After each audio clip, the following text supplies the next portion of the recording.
and his friends. One day, a lonely elephant set out to find a friend in the jungle. Excitedly, he found a monkey and asked him to be his friend. The monkey refused, saying, "You can swing from trees like me."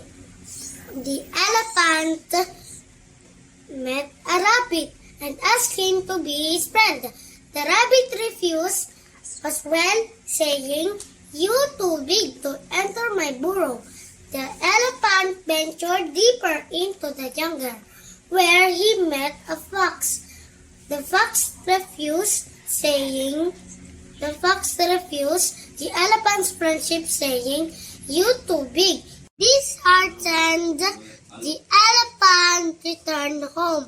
The next day, he decided to go to the jungle again. As he entered the jungle, he found all the animals running to save ourselves. He stopped the bear to inquire what had happened. The bear said, "The tiger wants to eat us, and so we are all running to save ourselves." The elephant was thinking about what he could do to help the animals. The tiger walked up to him. "Mr. Tiger, please spare these animals. Do not kill and eat them."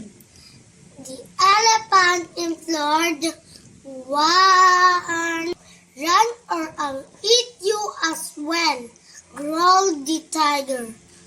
This angered the elephant, so he kicked the tiger.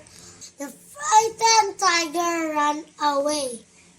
Now all the animals want to be friends with the elephant. The end.